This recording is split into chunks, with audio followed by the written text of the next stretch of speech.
Hi, my name's Kate and I'm from a running group called the Muddy Runners, and this is the first video about mindful running to accompany the blog that I'm writing on my website, which is themindrunner.co.uk. Now, most of us know that running is brilliant for our physical health and also for our mental health, and often we'll go out for a run just to clear our heads. You hear people say that a lot. Oh, I just want a break, I just want a few minutes, a bit of me time, just go out there and think about nothing, just empty my head and go for a run. And what I'm going to show you is actually the opposite of that, because being mindful isn't about emptying your head and having nothing to think about at all. In fact, it's completely the opposite. It's about really focusing on the moment that you are in. So I'm going to show you some techniques and different ways to be mindful when you're out running. Now, the benefits of mindfulness in general, and particularly mindful running, are all explained in my first blog. There's actual, after a while, with lots of practice, there's actual chemical changes that happen in the brain, which is incredible. But generally, it can do things like boost our attention, improve concentration, help us sleep, make us more empathetic, improve relationships. There are so many benefits of mindfulness in general. And what I found is that with mindful running, you can do two things. You can improve your running technique by actually focusing on what the body's doing, really listening to your body and tuning in. But the other thing you can do is really enhance your running experience and actually really enjoy the moment.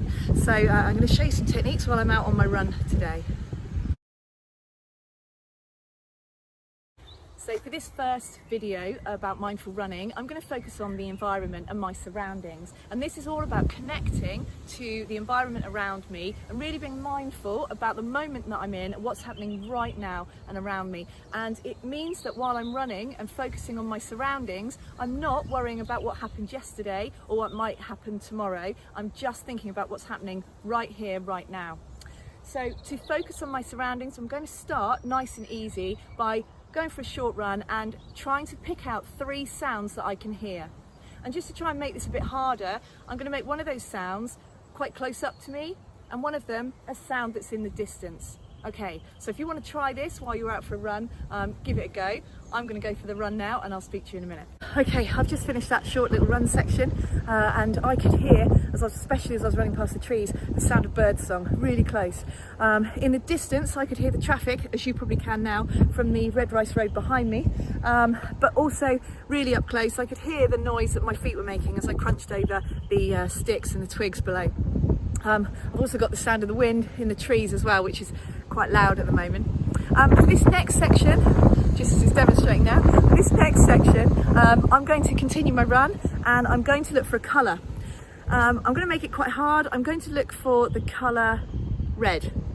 And I don't include my vest in that because that would be cheating. Okay, so I'll see you again in a minute. Okay. Now, red was actually quite a hard colour to find because I'm in a wooded section here. There's a lot of greens, a lot of browns, but not a great deal of red. But I found something and I'm just going to flip the camera around so I can show you.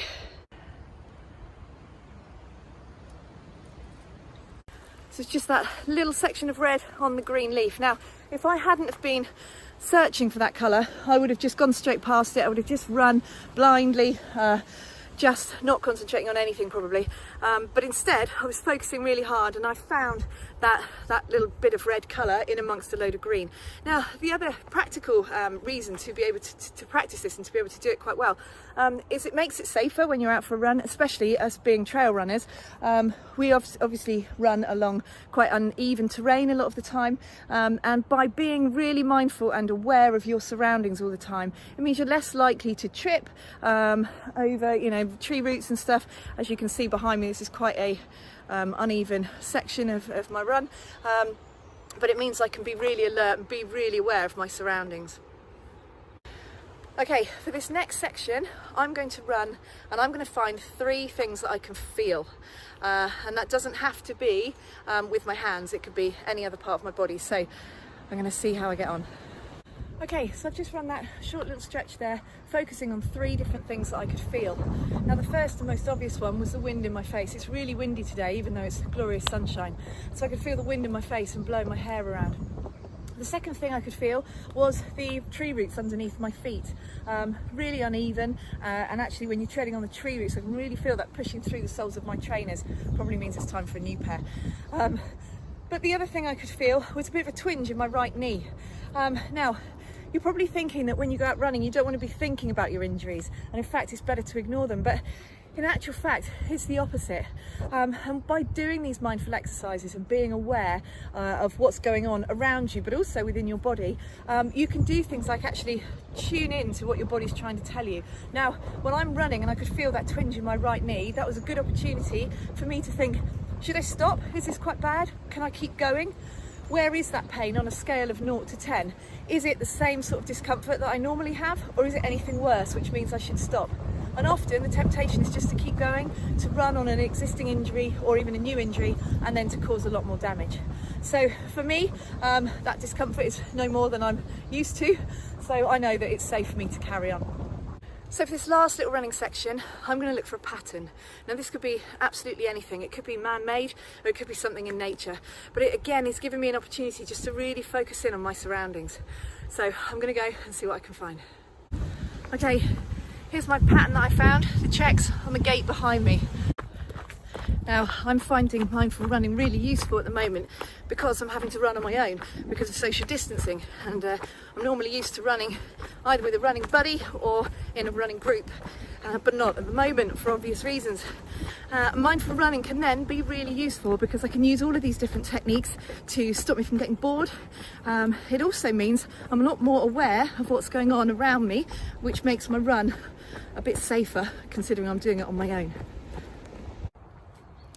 You can practice mindful running anywhere. It doesn't have to be out in the countryside like I am now. You can step outside your front door and do it in the streets, the city, wherever you live. The experience is still the same. You need to look for 3 things that you can hear, a colour perhaps, a different pattern, and the 3 different feelings that you can experience as well. All of that will apply equally in a city, built-up city area as it would out in the countryside. The other thing you'll notice is that it's actually a really good distraction technique. So if you're out on a run and starting to feel really tired, or something's feeling uncomfortable, or that voice inside your head is telling you it's time to stop, any of those apply, then you can practice mindful running and it will act as a bit of a distraction, and the next thing you know you've run that little bit further. Okay, I'm going to run back home now, and as I do I'm going to look for something that is the colour purple, so that could be quite a challenge. The next blog and the video that I do will be about connecting to your body. So today has been about connecting to the environment and our surroundings and connecting to nature. And the next one I do will be about connecting to our bodies. So we're really going to be tuning in, listening to our body, listening to what our body's trying to tell us, and really focusing and being aware on what our body is actually doing. So let me know if you try this session out. Any feedback will be much appreciated, and I'll see you again soon. Bye.